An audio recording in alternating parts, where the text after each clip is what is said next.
오늘은 요한복음 11장 28절에서 44절까지 보겠는데, 지난 토요일에 보았던 17절에서부터 27절까지 먼저 같이 읽겠습니다. 시작. 예수께서 가서 보시니 나사로가 무덤 속에 있은 지가 벌써 나흘이나 되었다. 베다니 예루살렘에서 오리가 조금 넘는 가까운 곳에 있는데, 많은 유대 사람이 그 오라버니 일로 마르다와 마리아를 위로하러 와 있었다. 마르다는 예수께서 오신다는 말을 듣고서 맞으러 나가고, 마리아는 집에 앉아 있었다. 마르다가 예수께 말하였다. 주님이 여기 계셨더라면 내 오라버니가 죽지 아니하실 것입니다.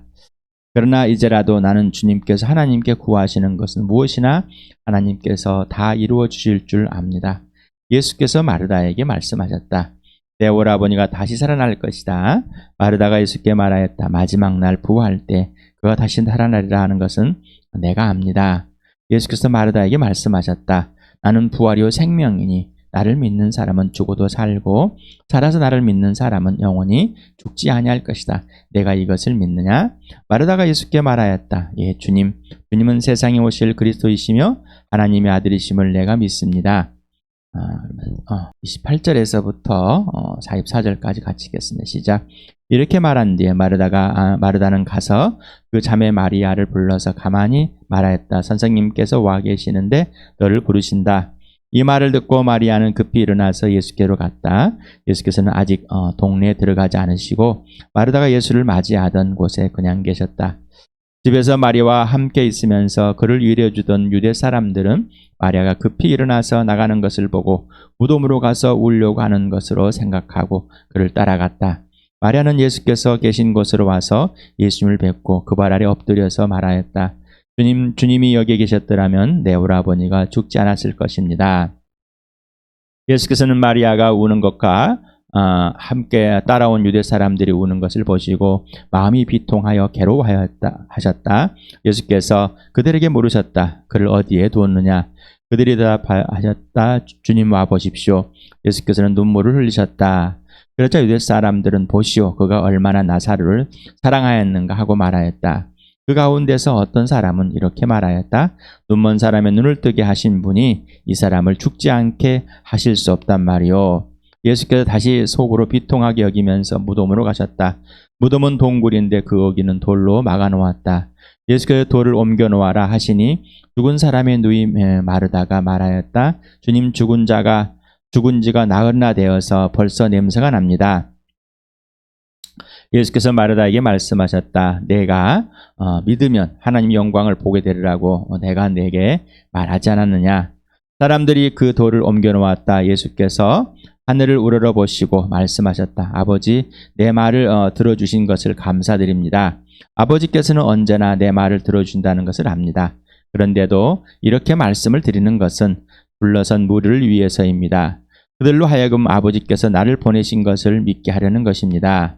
이렇게 말씀하신 다음에 큰 소리로 나사로야 나오너라 하고 외치시니 죽었던 사람이 나왔다. 손발을 천으로 감겨 있고 얼굴은 수건으로 싸매어 있었다. 예수께서 그들에게 그를 풀어주어서 가게 하여라 하고 말씀하셨다. 우리가 지난 토요일에 실족하다, 걸려 넘어지다라는 것을 보았습니다. 그래서 그냥 행동이나 생각이 자기 중심적 입장에서 말을 한다. 그래서 여기서는 능동태로 써 있다. 어떤 상황 환경의 발생에 대한 생각, 태도, 행동은 자신의 시간 가지에서 이루어지고 있다라는 것. 그래서 이런 의미로 사용되고 이런 의미로 걸려 넘어진다. 실족되었다. 발이 걸려서 넘어졌다. 발이 제 갈 길을 잃어버렸다. 이게 넘어지다. 자기 가치관에 의해서는 자기 생각에 갇혀 있어서 자기만의 기준을 가지고 있으므로 넘어지게 됨을 봅니다. 예수님께 온 마리아, 이제 마르다가 왔다가 예수님 온다가 저를 막 달려왔다가 예수님 만나보고 이제 마리아를 부르니까 마리아가 있습니다. 근데 마리아는 동일하게 들었지만은 가만히 있었습니다. 마르다는 왔다 갔다 했습니다. 그러면서 마리아에게 조용하게, 야, 예수님 부르셔, 빨리 가봐봐. 마리아가 예수님 앞에 왔습니다. 와서 얼굴을 베었고 그 다음에 엎드렸습니다. 저기는 과거형으로 쓰여 있습니다. 예, 정해진. 그러니까 얼마나 와서 보고 있다가 문제는 그런 건 모르지만 하여간에 왔다. 그 다음에 배웠다. 엎드렸다. 그거를 과거형으로 써놨는데 예수님에게 이르되 말하고 있는 이 상실은 현재 시제를 썼습니다. 사도 요한은 지금 예수님과의 관계에 초점을 두고 있는 그 모습을 보면서 또한 바로 그 전에 이 말하고 있는 그 전에 마리아의 태도를 또한 본 것 같습니다. 마르다와 마리아의 동일한 질문이 나옵니다. 주님이 여기에 계셨더라면 내 오라버니가 죽지 않았을 것입니다. 마리아도 동일한 자기의 푸념 섞인 고백을 합니다. 그러나 예수님을 대하는 마르다와 마리아가 서로 다른 태도를 갖습니다.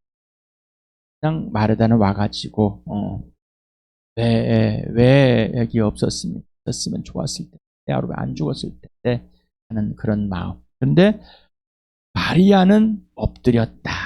예수님 발 앞에 엎드려 버렸습니다. 여기 헬라어로 피프토라는 이 단어를 사용했답니다. 이거는 떨어지다, 넘어지다, 자빠지다, 망하다, 멸망하다, 박살이 나다, 사라지다, 없어지다, 실패하다, 약하다, 무능해지다, 이런 내용을 담은 단어입니다. 그런데 여기에 또한 엎드러지다. 네, 예수님 앞에 저는 아무것도 아닙니다라는 아닙니다라고 하는 걸 무릎을 꿇었습니다. 왜 예수님 앞에 무릎을 꿇고 왜 주님이 여기 계셨더라면 내 오라버니 죽지 않을 텐데 하고 또 꽤나 말은 했는데 질문을 합니다. 당신 자신이나 밀접한 관계가 있는 사람에게 세상의 기준으로 좋지 않는 상황과 환경이 발생하실 때 예수께 대한 당신의 자신의 마음의 태도는 여전히 존경하고 사랑하며 값비싼 생명을 주신 하나님의 아들로 대하며 당신을 표현하는가? 아니면 당신의 감정대로 대하며 표현하는가?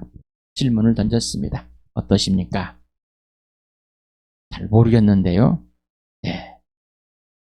전혀 예수님과 상관없는 삶. 저는 잘하는데요. 예수님과 살가는 삶. 저는 예수님이 하나님의 아들로 보여주시고 나를 사랑함으로 나를 존귀하게 대해주므로 창조주를 알려주셔서 사랑하고 존귀하고 신뢰하고 순종하며 예수님이 전부 되는 예수님이십니다. 하나님의 아들이심, 창조주심, 내 주인님이시다 라고 고백하는 사람. 상한 감정, 슬픔, 아픔, 이해할 수 있는 현실 등을 예수님께 표현할 때 예수님과의 절대적 생명과 사랑과 부활의 관계와 질서를 깨면 안 됩니다. 마르다 마리아가 예수님께 같은 언어를 말했지만 마르다 마리아의 내면은 서로 다른 것입니다. 예수님께 존중하는 겁니다. 마르다는 그냥 마리아는 예수님을 존경합니다. 그렇지만 아픕니다. 그렇지만 서운합니다. 예수님이 여기 계셨더라면 하는 그런 마음을 솔직하게 표현합니다. 우리는 시편을 볼 때 다윗이 제일 많은 시를 기록해 놓았습니다. 하나님께 억울함을 표현하고 또 자기의 상한 마음을 이해할 수 없는 것, 원수들의 유혹을 받는 것들, 이 모든 것이 있었을 때 나의 주 나의 하나님을 잊어버리지 않고 오해하지 않고 그냥 나의 주 나의 하나님을 하나님으로 항상 대하는 겁니다. 우리는 상한 감정이 있을 때는 다른 사람이 또는 내 스스로가 상한 감정이 있을 때는 등을 져버립니다. 돌아서 버립니다. 다른 사람이 나에게 상한 감정을 제공을 해주는 그런 역할을 했을 때 그 사람과 등지는 사버린 왼수가 돼버린 겁니다. 세상에서 자기가 원하는 대로 자기 감정대로 자기가 화난 대로 자기를 불편하게 했다고 그냥 막 표현해버리고 원수 대 원수 나의 하나님을 인정하지 않고 등을 돌려버립니다. 그러나 마리아는 그러지 않았습니다. 여러분은 어떠냐고 좀 말해요. 여러분하고 질문한 겁니다. 여러분은 어떻습니까? 마리아와 함께 유대인들의 울음소리가 있습니다.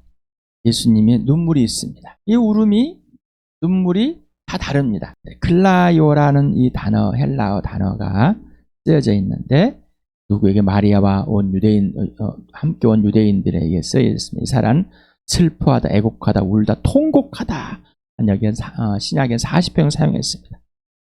이들이 통곡하고 울고 하는 것은 죽음의 공포에 대한, 그 죽음의 두려움에 대한, 죽음의 서운함에 대한 울음이, 육신의 죽음에 대한 그 울음, 통곡. 근데 다크리오라는 예수님께 쓰여있는 눈물을 내다 슬퍼하다, 그래 똑같이 우는데 다릅니다. 예수님께만 한 번 사용됐습니다. 이번 신약에 이래만 나옵니다. 여기에서만. 육신의 죽음에 대한 공포 때문에 통곡하고 있는 마리아와 위로하러 온 유대인들을 보고 이 죄인의 모습에 대한 마음에 찢어진 아픔으로 슬퍼하신, 눈물을 흘리는 겁니다.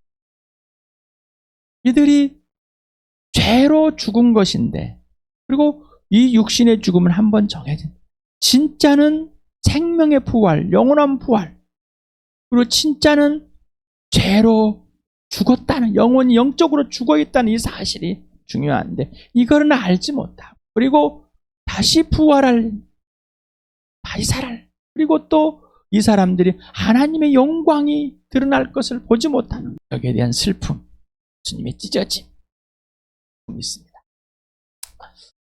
저는 여기 이 대목을 읽으면서 항상 제가 31살에 저희 아버님께서 76세에 돌아가셨습니다. 저는 이제 막내라서 아버지하고 사는 11년 살. 어떻게 보면 많이도 살았거든요. 약간 그렇지만 제가 우는 게 달랐어요. 그때는 제가 예수를 믿지 않았습니다. 그래서 저희 아버지께서 돌아가셨을 때 부해와 아버지에 대한 잘못과 아버지를 더 잘해드려야 되는 잘못된 죄책감, 너무 서운함, 이런 것에 대한 억울함, 여기에 짬뽕이 돼 통곡이 됐어. 죽음에 대한 공포가 통곡. 그런데 저희 어머님이 15년으로부터 15년 후에 2008년에 10월에 소천을. 저희 어머님은 교회당 권사였지만 권사님이셨잖아요. 예수를 안 믿었어요. 여러분에서 복음을 듣고 예수를 믿었습니다. 영접하고 시원하다. 사에게 누구도 이 복음을 나에게 전해주지 않아. 네가 고맙습니다. 막둥이 목사님, 형님 두 목사님이시. 그래서 저희 이제 그리고 복음을 듣고 한 2년 있다가 암으로 소천을 하셨습니다. 돌아가시기 이게 소천 전에 바로 금요일 날 소천하셨는데 토요일 날 서울에서 부안까지 가가지고 저랑 저희 인사를 드리고 마지막으로 인사를 드려서 너무나 감사하게 헤어지고 금요일 아침 연락을 받아서 슬퍼이 옵니다. 하지만은 훨씬 기쁨이 큽니다. 왜? 하나님의 나라에 이제 온전한 영원한 안식에 들어가셨구나. 너무 감사. 그러나 내 마음에 아쉬운 건 나가 내 엄마와 함께하는 시간을 마지막에 시한부 인생이지만은 함께함을 내가 누리지 못한 겁니다. 더 많이 찾아뵙고 내가 어머니께 뭘 해드릴 건 없습니다. 근데 우리는 뭔가를 해드려야 한다는데 실은 부모는 하나님의 유일무이한 선물입니다. 이 유일무이한 선물인데 내가 선물을 더 누리지 못한 것이 아쉬워. 저희 어머니도 마찬가지. 하나님이 주신 선물인 저를 고통 속에라도 한 번이라도 더 보고 싶은 게 아쉬울 뿐 다른 원인은 없습니다. 예수님도 시한부 인생입니다. 이 땅의 시한부 인생. 젊어서 죽음을 정해놓고 오셨습니다. 우리는 한 번 죽는 건 정해져 있지만 언젠지 시기는 모르지만 예수님은 시기를 알으셨지만 않고 아버지가 원하는 그 시간 그때가 오면은 지금 예수님은 이제 마지막 이 땅에서 살아가는 친구들과의 살아가는 이 땅에서 예수님과 함께 해주시는 것 친구들에게 함께 해주는 끝까지 함께 해주는 이 삶 그런데 슬퍼할 일이 아니라 너희는 나를 위해서 우는 거야 너희 자녀들을 울어라 슬퍼할 일이 아니라 기뻐할 일이다 기뻐할 일 여러분 죽음이 축복이십니까? 육신의 죽음이 축복이냔 말입니다. 바울이 내가 지금 오늘 죽는 것은 나에게 유익인데 너희들 때문에 너 때문에 너를 위해서 땅에 남아있을 수밖에 없는 하나님의 은혜다. 여러분 어떻습니까? 여러분 어떻습니까? 아직도 부모가 살아있으면 부모에게 뭔가를 해주고 싶으십니까? 그런 것 때문에 잘하고 온 것이 아니라 하나님이 주신 선물인 내 부모와 함께하는 나에게 선물인 그 부모와 함께하는 그 기쁨을 누리시기 바랍니다. 또한 부모가 안 계십니까? 이미 소천을 받았어요. 그런데 아직도 부모의 그 어린아이처럼 부모로부터 뭔가를 받아야 되는 아주 죄인의 모습을 갖고 있습니다. 그 거짓말이다. 이 울음에 대한 예수님의 우리에 대한 알 수가 있습니다. 이들의 울음에 대한 걸 알 수가 있습니다. 죽음의 공포 때문에 벌벌 떤 우리를 이 땅에 예수님이 오셔서 죽음을 패하시고 썩지 않은 과 영원함을 보이셨습니다. 영원한 생명, 인생의 문제를 알려주시고 나는 영원한 생명을 가져야 할 존재라는 하나님과에 대해서 부활과 생명이신 예수님이 직접 보이시고 죄로부터 영적인 죽음이 무엇인지 영적으로 사는 것이 무엇인지 분명히 알려주셨습니다. 여러분 지금도 교리적 관념적인 사고에 있습니까? 분명히 예수께서 죽으시고 부활의 주인됨은 분명합니다. 분명해야 됩니다. 자, 이 분명함이 이제 실제가 돼. 부활과 생명의 실제적 관계의 지속입니다. 이 복음, 예수의 사귐 속에서 부활을 매일매일 매 순간 경험하는 나와 여러분 되기를 축복합니다. 나사로 무덤 앞에서 돌을 옮기라고 명령하는 예수님. 그리고 마르다의 반응을 봅니다. 예수님이 돌을 옮겨놓으라 할 때 마르다는 님 무슨 말씀하십니까? 지금 오라버니가 나흘이나 됐는데 썩었습니다. 시체가 썩었어요. 다 흐물흐물해집니다. 그런데 이 돌문을 열으라면 어때? 이스라엘 무덤에 우리나라는 수직으로 대부분 하죠. 파가지고 그런데 이스라엘은 수직도 있었고 땅에 파내서 묻은 것 그래서 무덤들이 있었습니다. 이렇게 볼록볼록 그래서 회칠한 무덤 그리고 또 수평적인 것 물을 파가지고 무덤을 만들어 놓은 방식이 있어요. 그거는 뭐 고인돌에도 한 것처럼 그냥 저희들의 문화일 뿐입니다. 어찌되었든 자 썩어서 냄새가 날 건데 이 돌문을 옮기라니요. 예수께서 마르다에게 말씀하신 것을 기억해봐라. 마르다야 내가 말하는 것을 믿으면 너 알잖아. 내가 말하는 것 네가 내 말 안에 살면 참 제자가 되고 진리를 알고 자유가 할 것이다. 자, 내가 말한 걸 네가 믿으면 하나님 영광을 본다고 그랬지 않느냐. 마르다는 예수님을 직접 만나서 예수님이 하나님의 아들이시며 메시아이시며 주님이시라는 것을 눈앞에서 보고 알고 고백했습니다. 그리고 예수님 얼굴 마주보고 예수님이 자신의 부활과 생명을 가르칠 때 말씀을 들었고 또 고백합니다. 예수님을 믿으면 하나님 영광을 본다까지 들었습니다. 하지만 자신의 가치관 안에 예수님을 넣어버렸습니다. 여러분 어떻습니까? 예수님과의 직접적인 관계와 질서 안에 있습니까? 아니면은 여러분 생각 속에 있어요. 또한 관념이나 교리적에 거기에만 머물러 있습니다. 예수님이 마을에 사는 사람만 예수님의 찐 제자라고 그랬습니다. 찐 제자는 예수님이 말씀하시는 대로 행하는 자만 찐 제자이며 찐 제자만이 예수님을 알고 죄에서 자유함을 누리게 된다고 했습니다. 예수님이 말하면은 그대로 듣고 그대로 행하십니까? 행해봐면 합니다. 선순종 후체요. 예수님을 사랑하고 존중하고 경외하는 자는 자신을 부인할 수밖에 없습니다. 왜? 너는 너를 부인하고 네 십자가를 지고 나를 따라오라. 도대체 무거운 짐 같은데 예수님의 십자가 무거운 짐이 아니라 무거운 짐이 아니라 예수와 함께 죽고 예수와 함께 살아는 영원한 생명, 내 모든 가치관이 십자가에 죽고 내 정욕과 욕심이 죽어버린 것. 항상 예수와 죽음을 가지고 살아는 예수 안에, 그리고 예수님이 내 안에서 행하시는 것. 이게 진짜 제자인 겁니다. 예수님이 죽으시고 부활하신 그 놀라운 은혜를 직접 예수님과 사귀면서 오늘도 부활을 누리시기 바랍니다. 요한복음 11장 41에서부터 44절까지 다시 한번 읽어봅시다. 시작. 사람들이 그대로 옮겨놓았다. 예수께서 하늘을 우러러보시고 말씀하셨다. 아버지, 내 말을 들어주신 것을 감사드립니다. 아버지께서는 언제나 내 말을 들어준다는 것을 압니다. 그런데도 이렇게 말씀을 드리는 것은 둘러선 무리를 위해서입니다. 그들로 하여금 아버지께서 나를 보내신 것을 믿게 하려는 것입니다. 이렇게 말씀하신 다음에 큰 소리로 나사로야 나오너라 하고 외치시니 죽었던 사람이 나왔다. 손발은 천으로 감겼고 얼굴은 수건으로 싸매 있었다.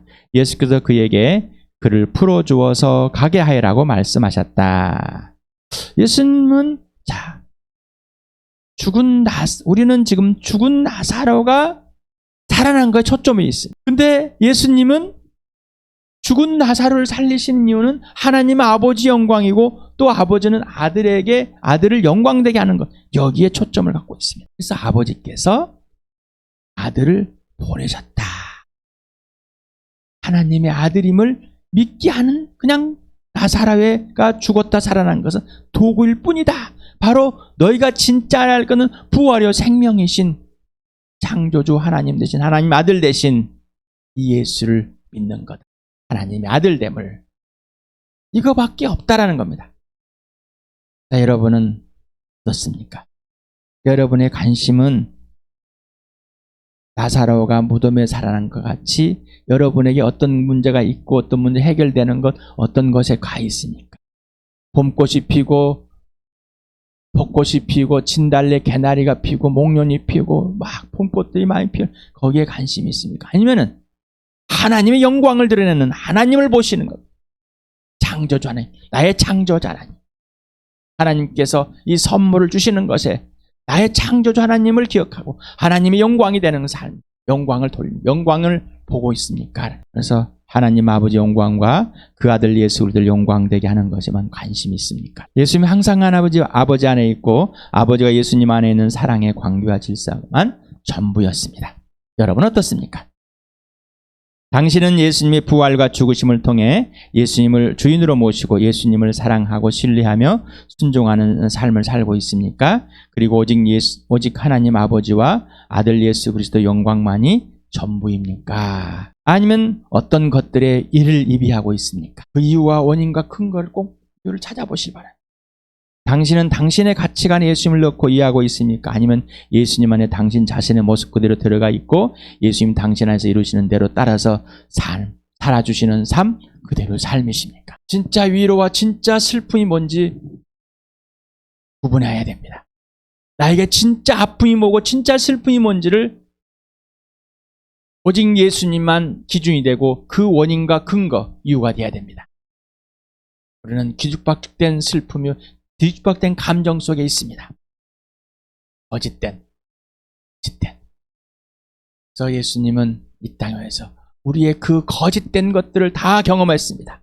또한 죄로 인해서 그 아픔들 또한 다 경험하여서 몸소 직접 체휼하여서 그렇기 때문에 우리를 위로해 주십니다. 하지만 진짜 위로는 예수 그리스도 죽으심과 부활 안에만 있는 겁니다. 예수의 죽으심과 부활 안에. 오늘 마르다와 같이 예수님을 알고 있지만은 마르다와 같이 그냥 지나가 버리는 그냥 그런 것, 자기 생각이 같이. 또한 마리아와 같이 이해될 수 없는 상황이지만은 예수님 여전히 존중하고 있는 것. 12장에 나타나 예수님을 끝까지 존중하고 경외하고 사랑하고 이해할 수 없지만은 그러나 이 속내를 다 털어놓는 그 모습, 내 내면에 있는 것들이 거짓된 잘못된 것까지도 예수님. 그렇다고 이것이 예수님을 사랑하는데, 예수님께 순종하는데, 예수님을 신뢰하는데 버리지 않는다는, 방해받지 않는다는 것입니다.